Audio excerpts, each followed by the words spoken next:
Muchas gracias, Ernesto Santoscoy, por estar aquí en tu programa. Bueno, pues, ¿cómo sientes la economía estadounidense? ¿Cómo estás, Eduardo? ¿Qué tal, amigos?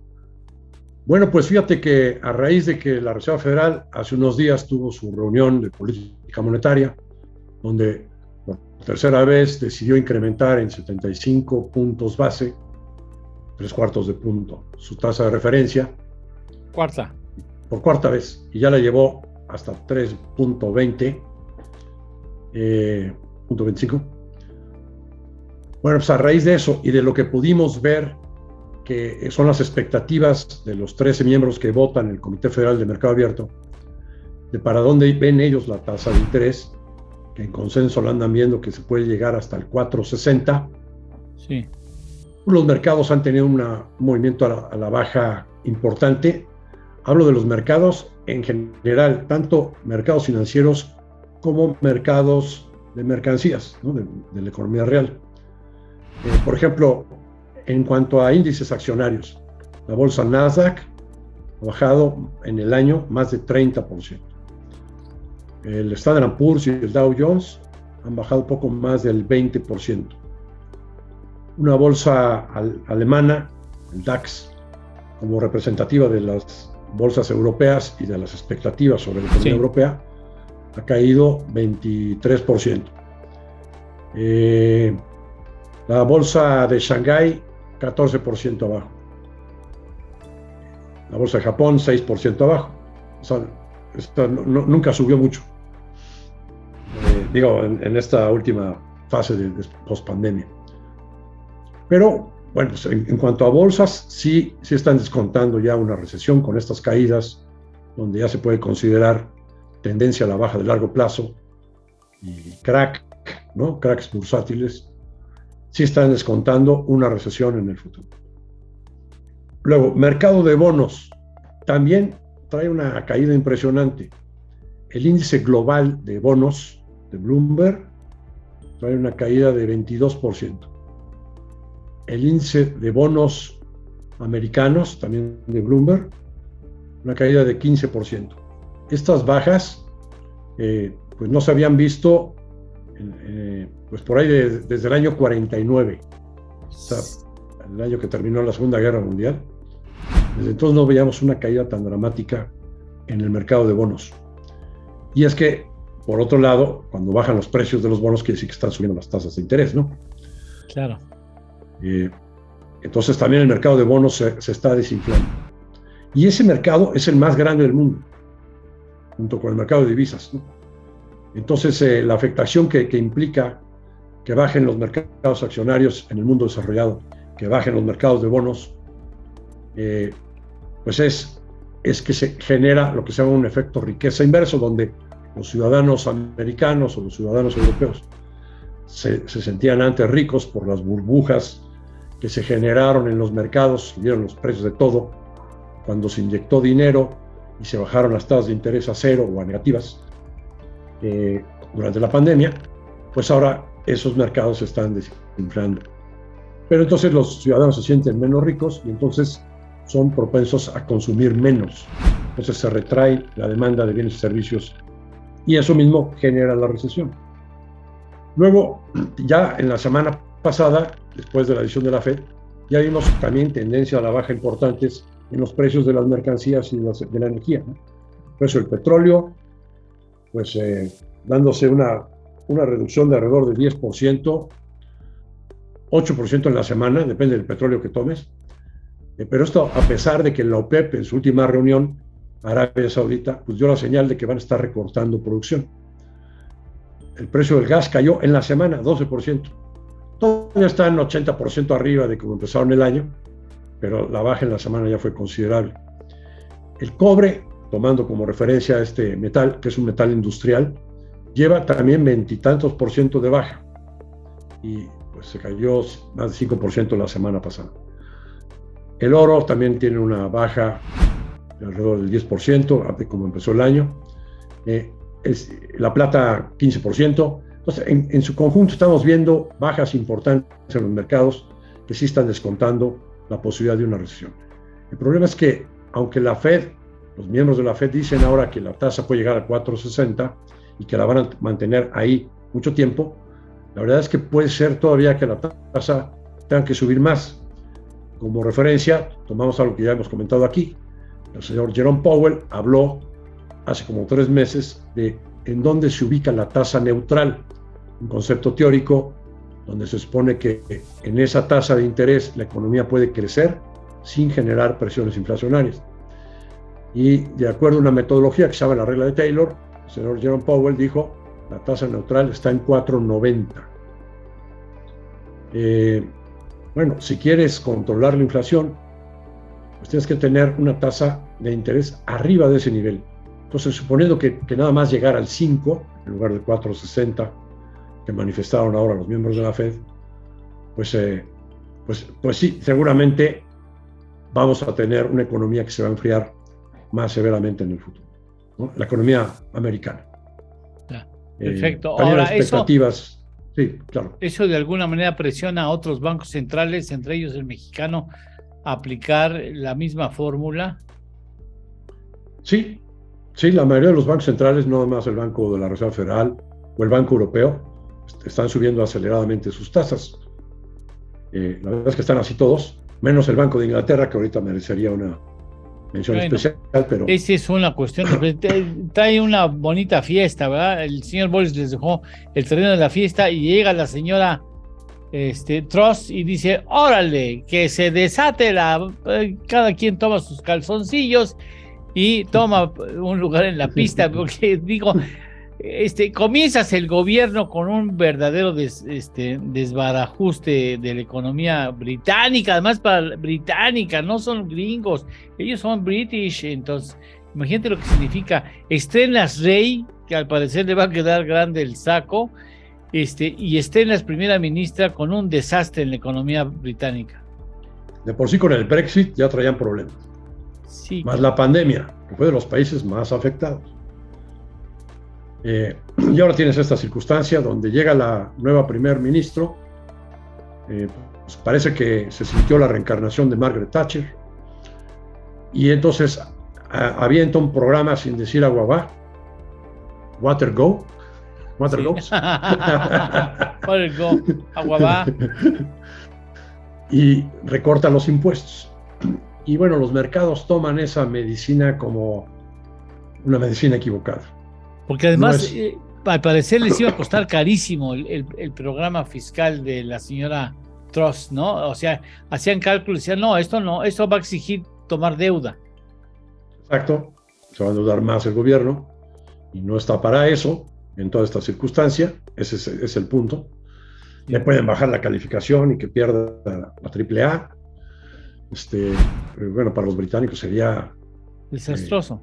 Desastroso, bueno. Y con un rey que no depresivo. Sabe, que no sabe sujetarse, abotonarse bien el saco, imagínate. Sí. Entonces, ¿qué hemos visto en el mercado británico, en los mercados financieros británicos? Primero, una devaluación de la libra esterlina como no la habíamos visto nunca. El Banco de Singapur, en un reporte, la llamó el peso británico. Mala onda. Oye, a nosotros, ¿no? A lo mejor se refería al peso colombiano, yo creo, ¿no? Al peso argentino, seguramente. El peso argentino, sí. Ese está peor que nosotros, ¿eh? Pero bueno, sí, hay peores. Hay niveles, ¿no? Hay códigos postales. Pero de todos los pesos, el peso que más se transacciona es el mexicano. Sí, bueno, el peso británico sí. El peso británico. El peso británico. Qué soba, ¿no? Yo no sabía eso. El nombre de la libra Qué esterlina. Poca madre tienen estos. La verdad, con todo respeto dicho sea. Y por otra parte, la tasa de interés se les ha subido también a donde nunca, ¿no? Los bonos británicos a 10 años andan cotizando arriba del 4%. Y la bolsa británica pues también se ha desplomado. Y bueno, pues todo eso pues también hace sentir que la economía británica probablemente tenga que pasar por una recesión más fuerte que la que van a atravesar los europeos con la crisis del gas, que añádele al problema el problema de que Europa se queda sin gas en pleno invierno, ¿no? Y sí, pues también se van a recesión. Entonces sí está complicada la situación en Reino Unido. La salida es que eche para atrás ese programa de recorte de impuestos, que lo deje para pero otro ¿tú crees que va a momento echar para atrás? donde la medicina sea la adecuada. ¿Tú crees? ¿Tú crees que vaya a echar? Pues muy mal comienzo, ¿eh? Muy mal comienzo. Pues allá es un sistema parlamentario y sí se lo pueden echar para atrás. Porque claro, estaban pidiendo que el Banco Central está interviniendo ya, sí. El Banco de Inglaterra ya está metiendo la mano negra en el mercado cambiario. Comprando libras. En el mercado de tasas, así es. Y el mercado de tasas, comprando bonos del Tesoro británico. Pero más allá de la intervención, porque eso es, digamos, es un paliativo, es un mejoralito, ¿no? Quizás sí se requiera que se eche para atrás. Y si no lo hace voluntariamente la señora, pues entonces implicaría que se caiga el gobierno, ¿eh? ¿Tanto así? Entraría, pues sí. Sí, porque se le pierde la confianza, ¿no? Entonces sí hay un escenario posible de que vuelva a haber la necesidad de un nuevo nombramiento por este error garrafal que cometió la señora. Permíteme ir a una pausa. Vamos después con la parte que pudimos grabar con Carlos Alberto Martínez y regresamos contigo para ver ya los asuntos de la economía mexicana, si eres tan amable. Con todo gusto.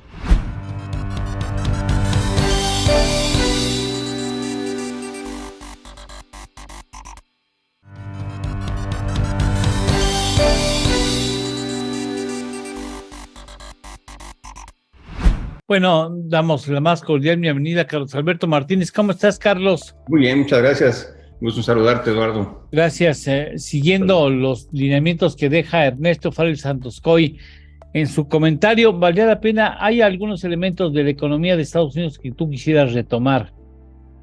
Sí, fíjate que en lo que estamos viendo... El empleo, por ejemplo. Sí, claro, que estamos viendo con Estados Unidos es señales mixtas.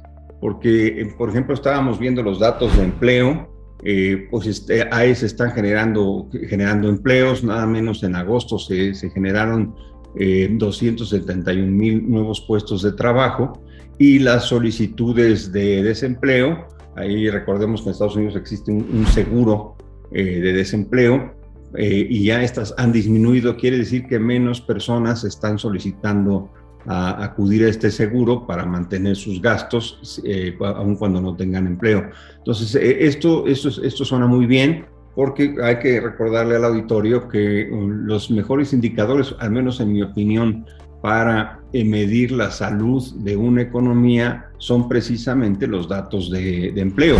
Claro. En la medida que la gente esté empleada, pues tiene un ingreso, y ese ingreso le permite pues consumir, ahorrar, invertir, mantener una familia, educarse, etcétera, ¿no? Entonces, eso suena muy bien. Sin embargo, la economía de Estados Unidos ya salió el dato final hacia el segundo trimestre. Lo que estamos viendo es que cayó 0.6%. Entonces, esto es algo pues muy extraño, ¿no? Porque si la economía va cayendo, aunque sea poco, y está generando empleos, pues sí es algo que solo vemos en economías como la norteamericana, ¿no? Que tienen muchísimas capacidades, es muy abierta, es muy flexible, su regulación es escasa, y eso permite que el mercado entren y salgan empresas nuevas, se cierren temporalmente, etcétera. Muy elástica, digamos. Muy elástico, esa sería la palabra, Eduardo, es muy elástico, y hay que recordar pues que la economía se maneja con base en ciclos de altas y vacas, o lo que podemos entender como vacas gordas y vacas flacas. Pues así, las economías suben y bajan en una onda, y entonces la flexibilidad de todo el entorno de negocios económico, regulatorio, bancario, etcétera, funcionan con esa elasticidad. Entonces yo pienso que ya Estados Unidos pues va encaminándose a una, digamos, recesión, sí, por la caída que está teniendo su economía, y sobre todo, fíjate, el índice de confianza, el Dow Jones, por ejemplo, ahorita todavía en lo que va del día, ha bajado ya 500 puntos. Esto con base un poquito en la percepción que existe de que en efecto Estados Unidos estaría yendo a un proceso recesivo, como que el mercado ya lo está Anticipando. Anticipando. Pero ahora claro. lo que es muy importante, Eduardo, señalar es que esta política de aumento de tasas de interés y retiro de liquidez que la Reserva Federal está haciendo, que lo hemos comentado aquí en este espacio, está generando una apreciación del dólar, ya prácticamente pues está aniquilando a todas las monedas del mundo, ¿no? Por ejemplo, ya el yen japonés, el euro, hacía muchísimo tiempo que no veíamos el euro 1 a 1 contra el dólar. Hay que recordar desde que esta moneda surgió, Sí, claro. en 1999, si mal no recuerdo, siempre a propósito la sacaron al mercado arriba del dólar. Ellos, su salida fue 1.25, 1.21, si mal no recuerdo, digamos 25 centavos arriba. Y desde entonces nunca la habíamos visto pues a la par. Y también la libra esterlina, ¿no? Sí, me dice la libra esterlina. Es todos sabemos que es una la moneda más fuerte del mundo, ¿no? Y ahora está justamente ya no, se con llamaba relación al peso mexicano, la vi en 21.0, sí. una cosa así. Ya llegó a mínimo histórico hace un par de días, al principio de esta semana. El lunes tuvo una devaluación, la libra esterlina, de 5%, y nunca habían vivido eso los británicos. Y dice el dicho mexicano que mal comienza la semana para quien ahorcan el lunes. Y esto, imagínate qué manera de entrar a dirigir o a encabezar el gobierno de esta Liz Truss, con una devaluación que lo pone al nivel más bajo la libra esterlina en 50 años, desde 1972, si no mal recuerdo. A no había tenido un nivel tan bajo, y lo que sigue, y lo que va a seguir. Totalmente. Fíjate que además, pues hay muchas cosas aquí que puedes enlazar, ¿no? Pero curiosamente, la Gran Bretaña está estrenando jefe de Estado, rey, y está estrenando primera ministra. Y dicen que pues nada que ver con los anteriores, ¿no? Y ya bueno, obviamente con la reina Isabel pues no hay comparación, ¿no? Pues sí, el niño le salió berrinchudo, ¿no? Nos damos cuenta que el niño está berrinchudo a los 70 y tantos años. Exactamente, el niño mimado. Y pues en tema de la reina, pues lo que sabemos es un reinado muy largo, que se hizo con mucha dignidad, con mucha decencia. Fue el papel que jugó. Aquí pues está empezando, nadie cree que vaya a ser mejor, ni mucho menos que su mamá, la reina, pero también la primera ministra, muchos piensan que no va a ser buena, que no tiene nada que ver con su antecesor, pero el antecesor es Boris Johnson. Entonces imagínate cómo están previendo los analistas en Inglaterra las cosas, ¿no? Pero bueno, con nuevo rey y nueva primera ministra tienen esta devaluación, Eduardo, y que además, fíjate que estaba yo viendo el plan económico que tiene Inglaterra, que presentó la primera ministra así de entrada, fue la eliminación de impuestos fuertes a los más ricos. De 45 a 40 a los particulares, digámoslo así. A los particulares, exactamente. Pero además le aumenta a las empresas. Exactamente. Y además lo que está haciendo es aumentar el gasto público. Entonces, estas reacciones, ya inclusive estuve viendo las entrevistas que le hicieron a la secretaria del Tesoro de Estados Unidos, Janet Yellen, y a la secretaria de Comercio de Estados Unidos, en donde decían, bueno, siempre Estados Unidos se comunica con sus aliados y sus socios estratégicos para, pues digamos, ver cómo están llevando su economía, pues Japón, Canadá, Inglaterra, los socios, ¿no? Alemania, Francia, espero que México también se comuniquen un poquito para ir orquestando juntos, ¿no? Y que ahorita sí les había llamado la atención que no suena bien bajar impuestos y aumentar el gasto, en principio. Pero yo te quiero decir, tú sabes que soy admirador de Inglaterra, pues viví ahí un tiempo, me hicieron favor de becarme ellos para estudiar, etcétera. Lo que sí creo es que si alguien se puede levantar de una circunstancia como la que existe, es Inglaterra. Inglaterra, sí lo ves en la posibilidad. Es un país con una larguísima historia de siglos que están en la lona y se levantan, ¿no? ¿Y por qué digo en la lona? Porque sí estamos esperando niveles de inflación por arriba del 11-12%. Ya está del 10, ya están en el 10, ya están en dos dígitos. Y con una devaluación, etcétera. y yo pienso que se están pues pagando los primeros costos de haber salido del Brexit. Ese es un tema que para ellos sí se está viendo ahorita, pues van a empezar a pagar un poquito los costos, pero yo estoy seguro que van a subir. Es la economía que más mal, digamos, tiene perspectivas, las más malas perspectivas hacia adelante de Europa, ¿no?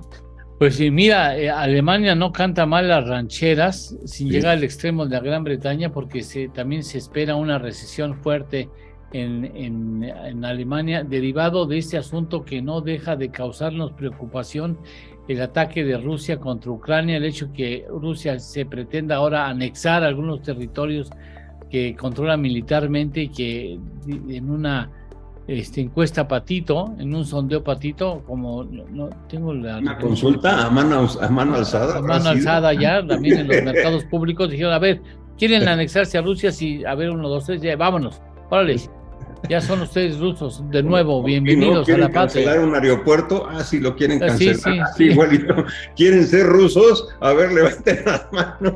Sí, quieren ser rusos, a ver, ¿quién esté comprando naranjas? ¿Quieren ser rusos? Sí. Bueno, sí, usted no, señor, sí, que está cargando, bueno, deje las pedas, levante la mano, ya lo levantó, entonces sí, hay unanimidad, todo el mundo quiere ser ruso, vámonos. 90 y tantos % votaron a favor, 95, 97%. Tienen más popularidad que Andrés Manuel López Obrador. Exactamente, sí, totalmente. Pues con esto que bien señalas, pues está la preocupación. Fíjate que ya el mismo gobierno alemán, estaba yo viendo las declaraciones, está diciendo que para septiembre ya alcanzarían el 10% de inflación. Y el nuevo canciller alemán que sustituyó a Angela Merkel ha anunciado un plan de 200 billones de euros para apoyo al tema energético en este invierno. Igualito que nosotros, tú. Exactamente. Además, ve las cantidades, 200 billones de euros para un país, ¿no? No, pues ahora sí que, como decía mi mamá, no somos nada, querido. Bueno, permíteme ir a una pausa y regresamos contigo. Estamos en Economía de Frente.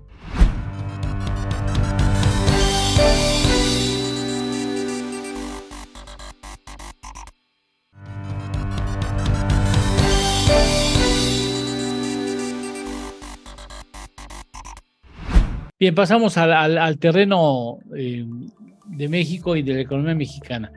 El pasado día jueves, el Banco de México incrementó la tasa de interés de referencia, ya se sabía, se había descontado. Yo quisiera preguntarte, ¿tú a dónde crees que llegará, hasta qué nivel pudiera llegar la tasa de referencia en México? Así como hace un rato hablamos de que la tasa neutral en Estados Unidos se calcula que debe estar por ahí del 4.90 y que por lo tanto la tasa de interés en dólares, la tasa de fondos federales, que es la tasa básica de todas las tasas en el mundo, puede llegar al 5%, quizás no a fin de este año, pero en el primer trimestre del año entrante. Pues nos parece que el Banco de México, si la inflación subyacente sigue subiendo como lo ha estado haciendo, la inflación, quitando los precios de la gasolina y de los perecederos, esa inflación subyacente ya va en 8.24 y no para de subir desde junio del año 20. Pues entonces sí, Banco de México va a tener que seguir aplicando la medicina amarga de tener que seguir subiendo las tasas. La receta que se ha estado aplicando últimamente es que tratan de mantener un diferencial de la tasa en pesos en relación a la tasa en dólares, de 6 puntos arriba, ¿no? Entonces, si 11, la tasa, arriba de 11. Si la tasa en dólares se va al 5, pues sí, Banco de México tendría que subir la tasa al 11. Es un escenario probable, ¿no? El Banco de México define su tasa neutral como una tasa real, es decir, arriba de inflación, de la inflación esperada, y la ubica entre 1.8 a 3.4. Entonces, bueno, si uno hace cuentas de por dónde está la inflación esperada, Hacienda y Banco de México dicen que es el 3%. Pero los analistas la ven más arriba. Sí, claro. A lo mejor 4,5, 5,5. Sobre esos niveles de tasa real, de tasa de inflación, una tasa real, digamos, de 2,5, arriba de esos niveles, nos daría una tasa abajo del 11%. Sí. ¿No? incluso con el 3.80 en términos reales, a no ser que la inflación permaneciera alta, por ahí del 8 o 9 o 10%, como ha expresado que puede llegar el subgobernador del Banco de México, el doctor Jonathan Heath, ¿no? Que ha dicho que puede estar entre el 9,5 al 10 para el cierre de este año. Sí. Pero la inflación esperada para el año entrante podría ser, a lo mejor, pesimistamente, el 8. ¿no? Y entonces, sobre ese 8, más 3 puntos, pues sí nos da una tasa del 11. Oye, y de la economía, ¿cómo ves el crecimiento de este año? Parece que no apunta tan mal, ¿no? Los últimos datos que tenemos para julio y para agosto vienen mejor que lo esperados.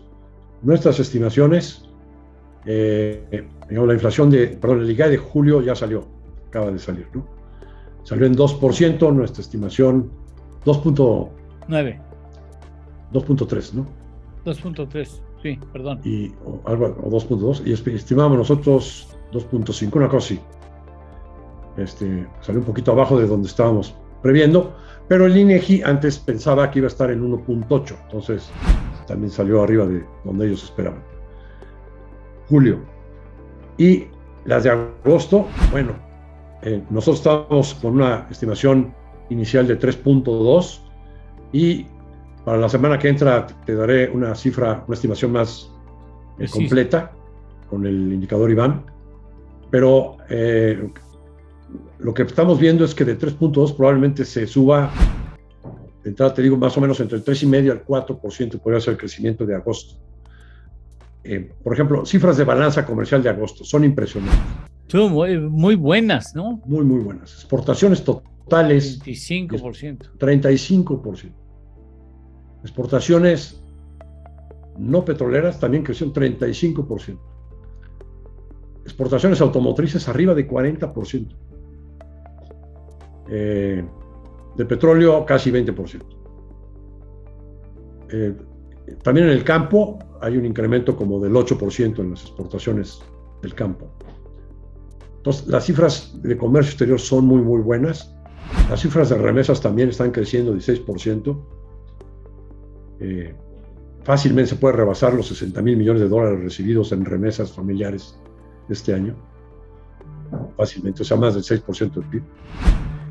Y con eso también tuvimos para agosto una cifra de creación de empleos en el IMSS de 150,000 nuevas plazas, 157,000 nuevas plazas. En el IMSS, o sea, en la economía formal. Claro, se está comparando también con un mes bajón el año pasado, agosto del año pasado, pero pues, las cifras definitivamente están mucho mejor que lo previstas. Todo esto también a su vez nos lleva a reafirmar que probablemente a la pregunta que hacías antes, Banco de México, pues no nada más se quede con este incremento último de 3/4 de punto, sino que tenga que seguir aumentando en el futuro al mismo ritmo que la Fed. Ya muchos están estimando que la Fed va a hacer incrementos, por lo menos uno más de 3/4 de punto. Los europeos también están a punto de hacer lo mismo. Los ingleses quizás sí tengan que volver a bajar la tasa, ¿no? Pero el conjunto, digamos, de la economía mundial sí va a tener que seguir subiendo tasas de forma acelerada, y entonces sí se hace probable este escenario del 11% de tasa para Banco de México para el primer trimestre del año entrante. Bien, ¿ves ese escenario? ¿Ves mejor este año en cuanto a crecimiento refiere mejor este año que el año próximo en México? Sí, hay que precisar. Este año, por lo que está pasando en el tercer trimestre, se ve que sí puede crecer arriba del 2%. Hemos revisado nosotros para arriba la expectativa de todo el año, arriba del 2%. Estábamos en 1,5%. Sin embargo, sí creemos que el año entrante Estados Unidos va a entrar en una recesión. La OCDE hizo una revisión de sus pronósticos de toda la economía, ¿no? de sus países miembros y de la economía mundial. De entrada, para Estados Unidos, ellos ven un crecimiento del 0.5% para el año entrante en Estados Unidos. Ese 0.5%, ¿qué implica? Que fácilmente puede haber 2 trimestres en negativo. O sea, una recesión ligera. Es lo que implícitamente está diciendo la OCDE, la Organización de Países Más Ricos, ¿no? Para México le pusieron un 1,5%. Me parece que está muy optimista. Nuestra estimación es más bien algo entre 0 y -1 para la economía de México. Es un efecto magnificado de la recesión en Estados Unidos. Porque si se nos cae la demanda de exportaciones manufactureras y la demanda de productos del campo, adicionalmente, por la recesión en Estados Unidos, se nos caen también los flujos de remesas, pues se nos va a afectar el sector externo y se nos va a afectar el comercio interno, con menores flujos de remesas. Entonces podríamos tener una recesión en México, un efecto amplificado. ¿Por cuánto tiempo podría ser la recesión? ¿Un año? De 2 a 3 trimestres. No vemos una recesión prolongada como la que sucedió en el 2008. No es una crisis como del 2008. No, definitivamente no. Es un respiro que tiene que hacer la economía para que los bancos centrales puedan controlar la inflación y bajen las expectativas. De eso se trata, digamos, es el nombre del juego. De todas maneras te llevas 23 y parte del 24. Bueno, pues sí, la economía no reacciona de un trimestre al otro con un cambio significativo. Claro. Es como un crucero, ¿no? O como un tren, ¿no? No puedes acelerar de manera inmediata, y más, pues digamos, por todo lo que está pasando adentro del país, ¿no? Tenemos un clima todavía de mucha incertidumbre, con baja inversión, muy baja inversión, aunque estamos recibiendo inversión por el nearshoring, ¿no? por el cambio que hacen muchas empresas que estaban en China o en otras latitudes que están poniendo en el norte del país. A pesar de ese flujo de inversión, el flujo de inversión privada en su conjunto todavía está más o menos 10% abajo de como estaba en el 2018. Entonces, ante baja inversión y todavía gran incertidumbre, pues una recesión en Estados Unidos sí nos pega fuerte. Sí, nos va a pegar muy fuerte, pero bueno, en todo caso vamos a la perspectiva de México que tendrá Carlos Alberto Martínez después de una pausa, y regresamos contigo ya para despedirnos también. Cómo no, y un saludo a Carlos Alberto. ¿Quieres cumplir con toda la legislación fiscal, laboral, contable, corporativa, de seguridad social y recursos humanos en tu empresa? Parece mucho, pero no estás solo. idconline.mx y todas sus herramientas son el sitio para ti. Herramientas como calculadoras, indicadores financieros, salarios mínimos, cuotas de seguridad, impuestos sobre nómina, newsletter, infoflash y descarga de formularios. Entra hoy mismo a IDC Online y descubre todas las herramientas que podrás usar para empoderar tu negocio. IDC Online. Lleva tu empresa al siguiente nivel.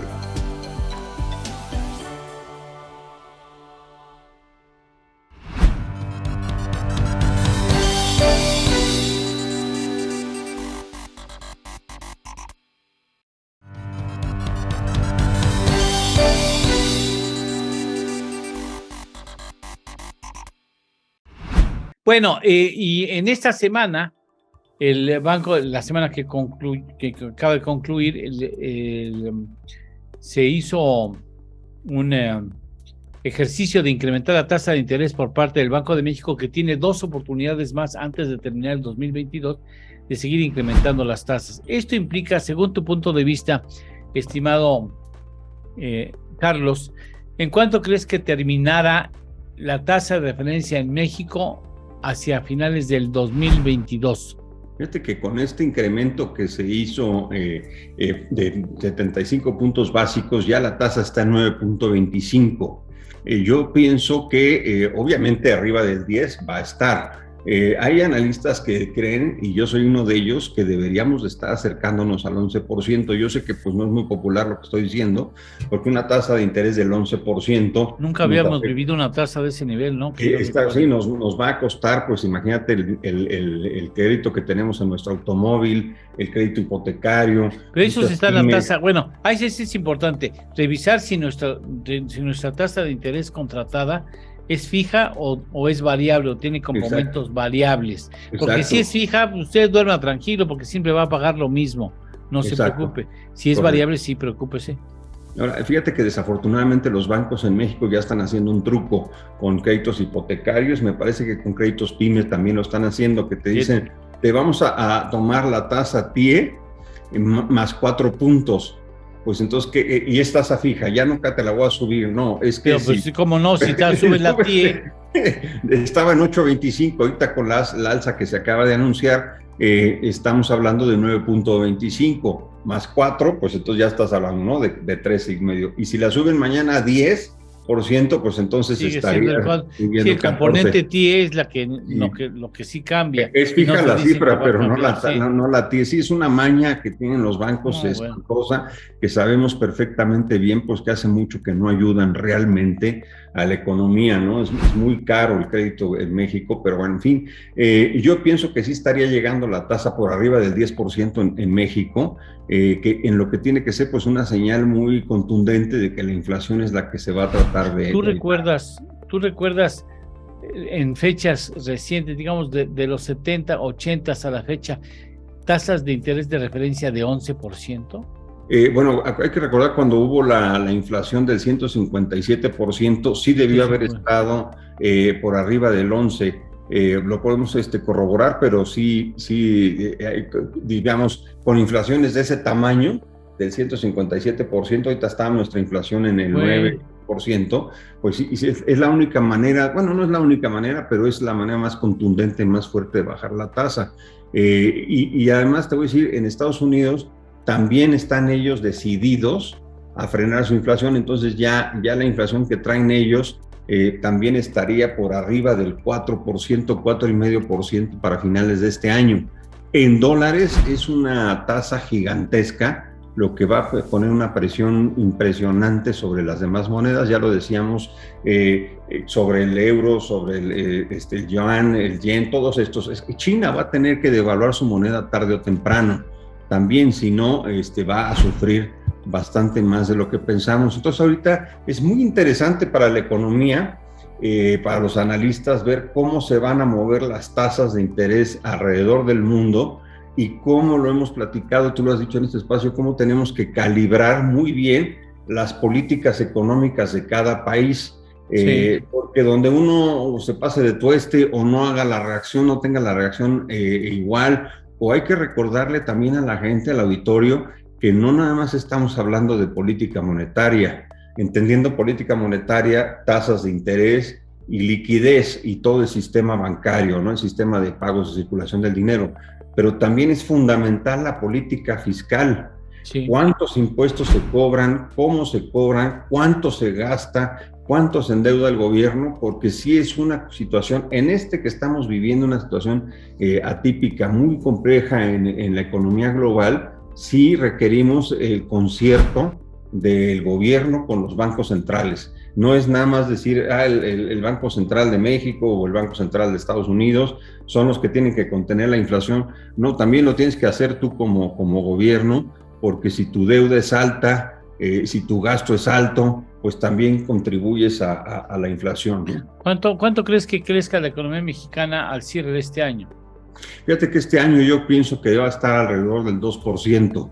Alrededor del 2%. Sin embargo, el año que entra, mira, la Secretaría de Hacienda cree que va a crecer 3% el año que entra. Ya, por ejemplo, mira, Standard & Poor's ya revisó a la baja el crecimiento de México para el año que entra en 0.8%.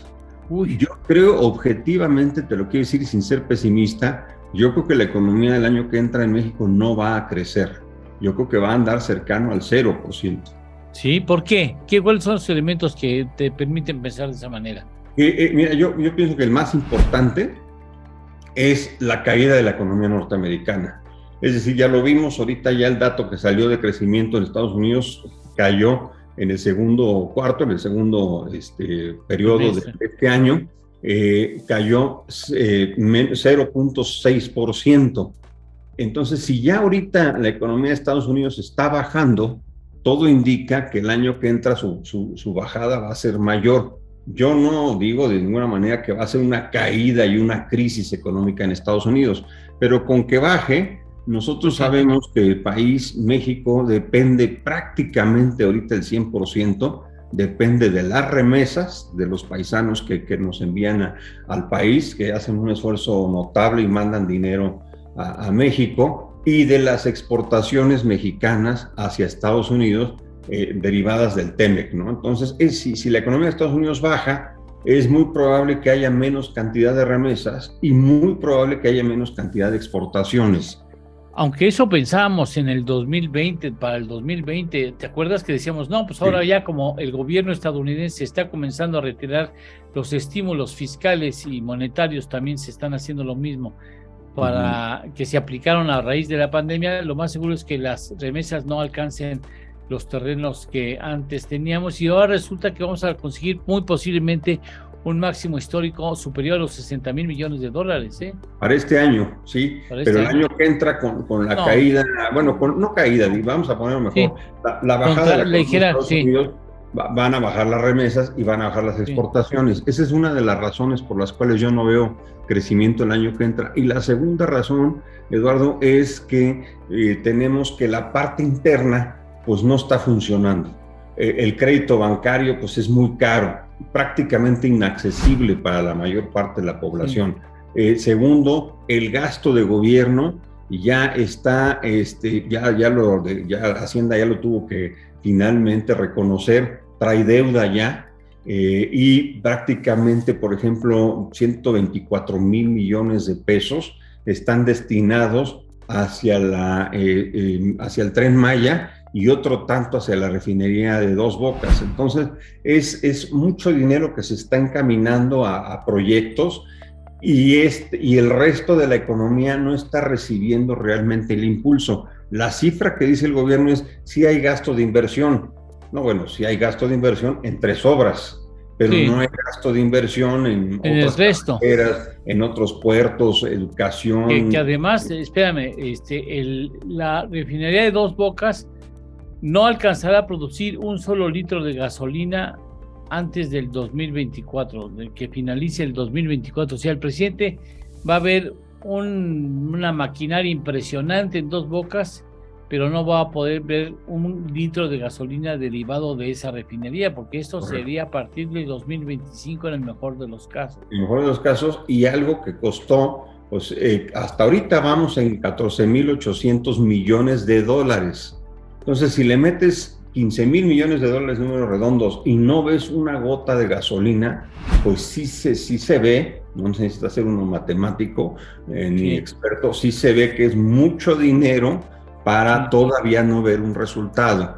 Entonces, esa parte de la economía mexicana es la que también yo veo mal, es decir, el mercado interno en México no funciona realmente. Fíjate que los datos también en México, que creció el empleo, pero ayer, esta semana vi la nota, es el autoempleo. O sea, las personas en México ya como no consiguen trabajo, ya ellos mismos ya se están empleando y bueno, pues están saliendo a poner su negocio propio, etcétera. Y tú eres experto en el tema de negocios, Eduardo, tú sabes que un negocio lo pongo ahorita, pero no es así como que mañana ya me va a empezar a generar. Sí, claro. En el mejor de los casos tardas años en que esto ocurra, ¿no? 3, 5 años más o menos en que ya un negocio te puede empezar a generar algo de ingreso bueno para el quien lo pone.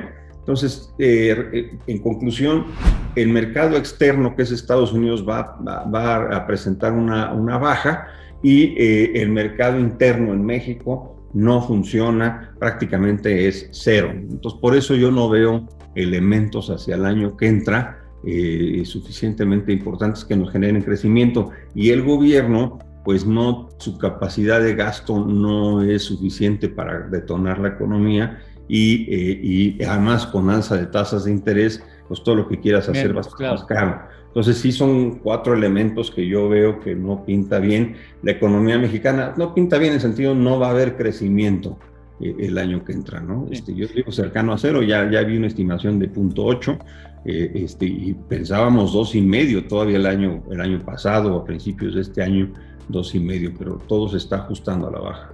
Bueno, ya para despedirnos, Ernesto Fares Santocoy también está en este momento tomando las riendas de la señal a manera de conclusión y despedida. Bueno, le diríamos a nuestros amigos que las señales que dan los mercados en su conjunto, tanto los financieros como los mercados de la economía real, de mercancías, apuntan hacia un escenario probable de recesión en la economía norteamericana y en la economía global. Esto nos lleva a estimar pues que las cosas quizás también se nos complican en México el año entrante. Lo que habría que preguntarnos, ¿no podríamos hacer algo los mexicanos para amortiguar este impacto negativo en la economía global? Simplemente reforzando el clima de confianza. Claro que sí lo podríamos hacer. Falta la voluntad para hacerlo, ¿no? Bien. Pues muchas gracias, Ernesto. Despídete de Carlos. Carlos Alberto, un saludo. Pues nada, no queda más que agradecerte, Carlos Alberto, que estés aquí con nosotros. Muchas gracias. En esta ocasión que tuvimos que grabar a destiempo a los dos principales colaboradores de este espacio. Ernesto Farrell, te despedimos. Muchas gracias de parte también de Carlos Alberto y de mío. Muchas gracias. Hasta la próxima semana. Hasta la próxima semana a todos ustedes. Muchas gracias, Carlos. Gracias, Ernesto. Gracias a ustedes. En punto del horario acostumbrado, Economía de Frente se despide deseándole que tenga una buena semana. Gracias.